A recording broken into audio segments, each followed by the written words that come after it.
This looks like an ordinary cell phone, doesn't it? Well, to our next guest, it's something else. This is a ticket to international adventure and intrigue. That's right, a simple iPhone played a pivotal role in a cross-cultural experience of a lifetime.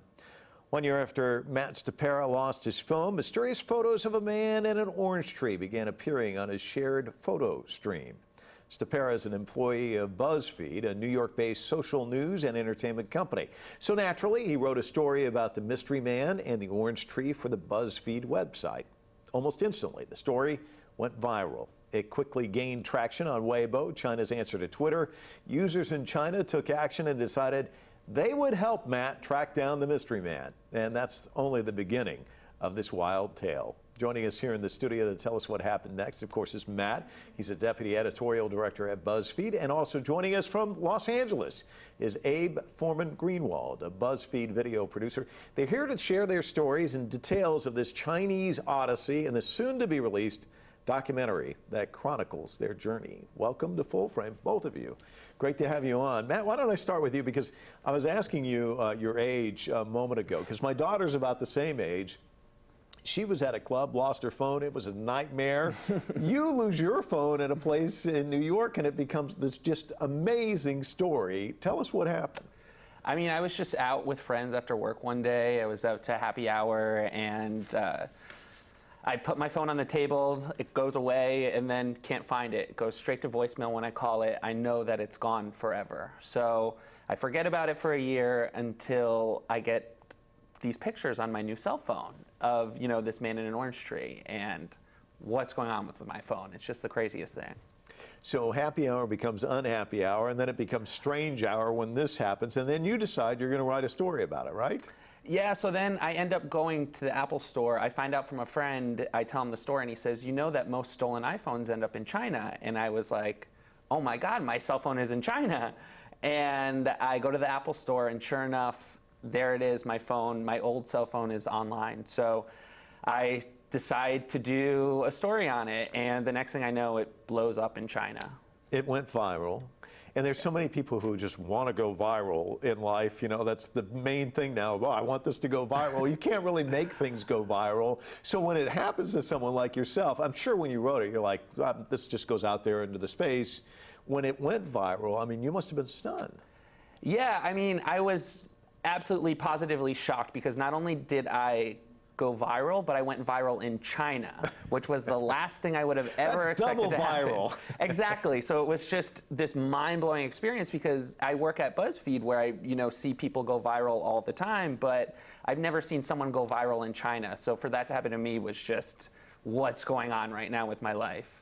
So let's talk to you about your life, Abe. How do you factor into all of this? I mean, you both work at the same company, but obviously you're separated by distance here. I suspect you probably didn't run into one another beforehand. So tell me pick up the story from there. How do you get involved? Sure. You know, we were acquaintances, I would say. But when I read his post about Brother Orange, I just immediately said, this is the most incredible story ever. I have to go and document this. This is just amazing. And, you know, that was the first stop on a really incredible adventure. How did he get the name Brother Orange, for people who don't know the story?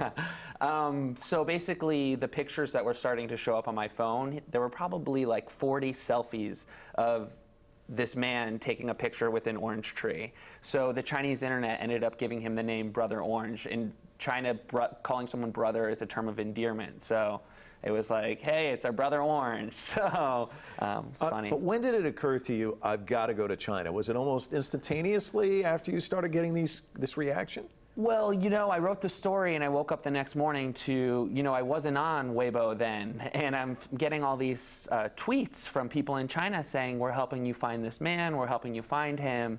You know, in 12 hours, they end up finding the town where he's from, and another few hours, they find him. So from that moment, I was like, you know what, I emailed, you know, my friends and my boss, I was like, I need to go to China. Like, in order for this story, I don't think you understand what's going on in China, because the Chinese internet is a totally different internet than the American internet, and it was blowing up, and I was getting all of this, you know, crazy feedback from it. So I just knew that I needed to go to China. And also, Brother Orange had invited me to go to China, so I had to take him up on that. Both of you go there. Let's take a look, and then we'll pick it up after this short bit. Okay, you guys, this is happening right now.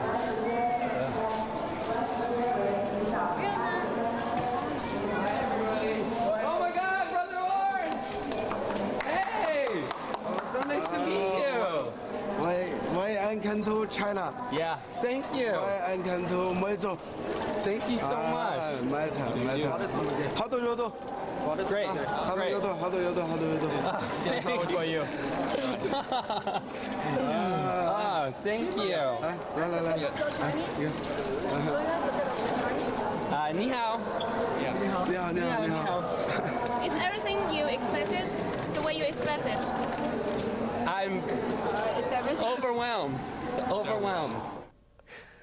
My favorite part of that whole thing, there's so many different elements of it to love, but one of them is your eyes. Like, oh my God, like what have I gotten into? How quickly can I get back on the plane? I think must be, I mean, what were you thinking? I mean, that was after traveling for 20 hours too, so I'm already crazy in my brain, and to get off, an escalator and go down, and then you just see a huge crowd waiting for you, and then they, swarm you and then scream at you to say something in Chinese, and you forget everything you know in Chinese, or whatever, the little bit that I did know. And so I just panicked. And I also didn't know what this man was going to be like. And, it turns out that he's incredibly warm, nice, and, super outgoing. But I had no idea going into the airport. So seeing him there it's like meeting someone online. It's just like a scary experience. Well, the funny thing is I was like, ni hao is all you can muster, but I guess given the fact that it's 20 hours and your eyes are like this, and so Abe, what are you thinking when all of this is happening? It was wild. I mean, like Matt, I had been traveling for a long time. I was exhausted. I was in sweatpants and a t-shirt. And all of a sudden, I'm in the middle of this throng of media. I had to really elbow my way in there to get that shot.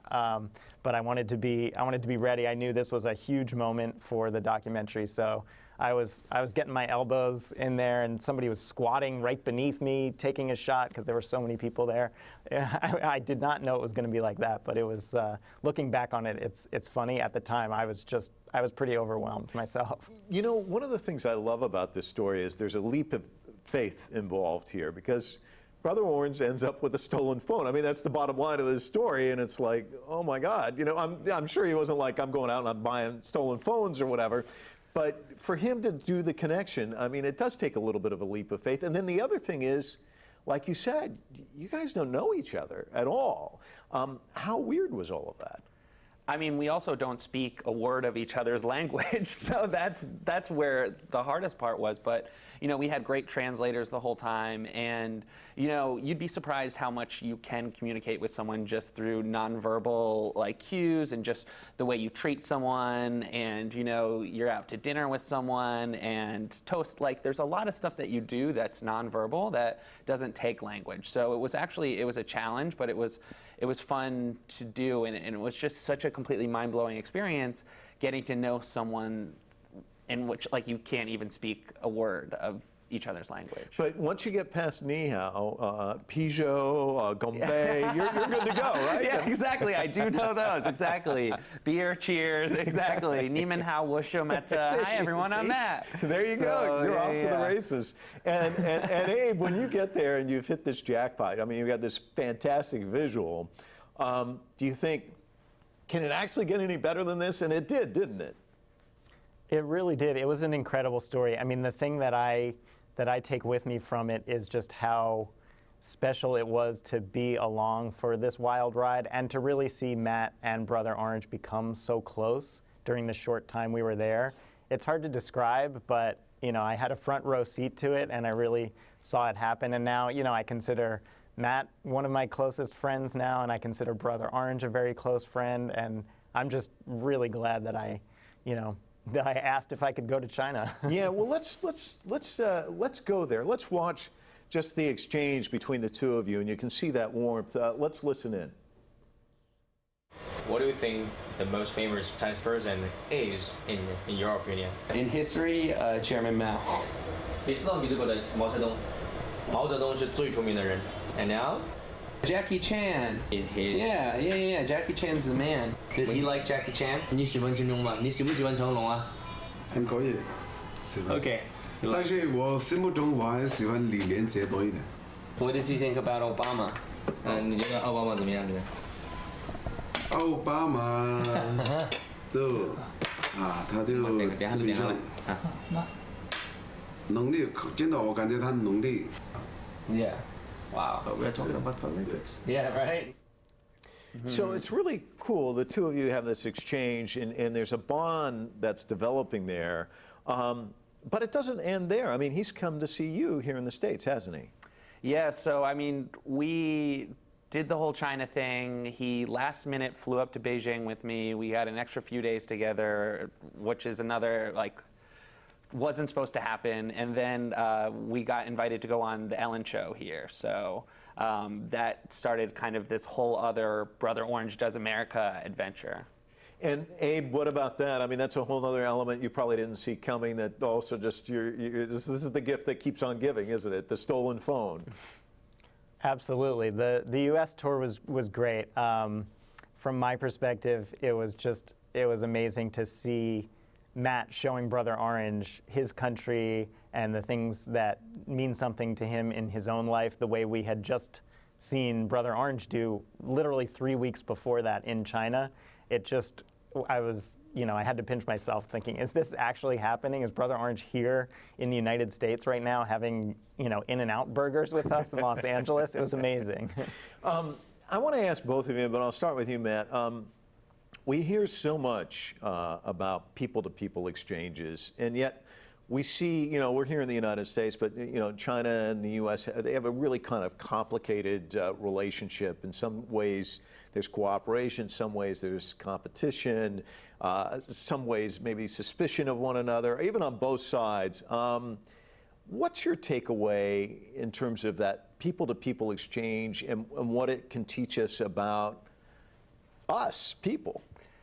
I mean, at the end of the day, this is a story about, human beings. And, regardless of culture or what country you're from or what language you speak, there's certain core human values like, friendship and, being nice to someone and showing hospitality that transcends like all boundaries. So. And Abe, let's amplify on that a little bit. I want to get your thoughts. I mean, is there something for the leaders to learn from the regular folks like us in terms of relationships?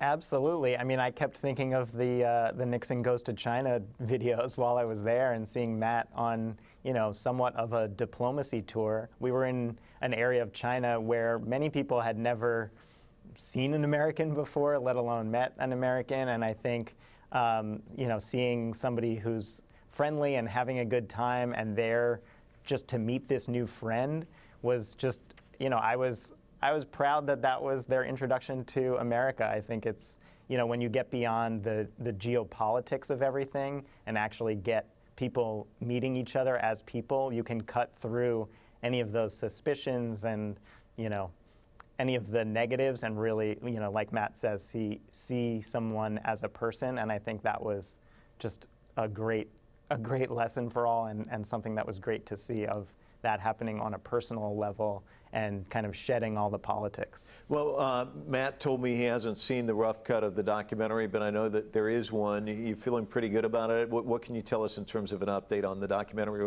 When can we expect to see it? I am feeling good about it. It's, I'm lucky because I've gotten to keep reliving this amazing trip for the last, I guess it's been about 3 months now. Basically, the update is I do have a rough cut. I've been screening it for people to get feedback, gotten a lot of feedback, incorporating some notes. I don't know exactly when it's going to be released or what that release is going to look like, but I have a lot of excited Weibo followers who really want to see it in China. So that's the most important thing to me is to get it out there in China and have people see it, and then worry about the U.S. release after that. Matt, I know that the larger story is this relationship and just kind of the wild ride, but any thought at all how it gets off the bar and into his hand? I mean, the journey itself that the phone took, or is it just too unimaginable? I mean, at the end of the day, it goes kind of to this core Chinese value of fate, and what's meant to be is meant to be, and, stuff will work itself out. And, it's you kind of just give it up to the universe. And that's what happened. And you can't help but believe that, you know, I lost my phone and it ended up with this amazing human being, Brother Orange, and I have this platform of Buzzfeed to write about it, and it could have only worked with these two people. And so it just kind of makes you believe in, you know, this bigger idea of fate, and, you know, it's meant to be. And my phone was, you know, my phone, he got it at a used cell phone store, and Brother Orange picked it out of, you know, probably hundreds of iPhones, and the fact that it was my iPhone, that's too weird. That's too much like, all right, someone's controlling this, you know, so. I have a friend of mine who says all bad things are really good things in disguise, and you're proof of it. Thank you both for stopping by. What a fantastic story, and I really appreciate your time. Thanks.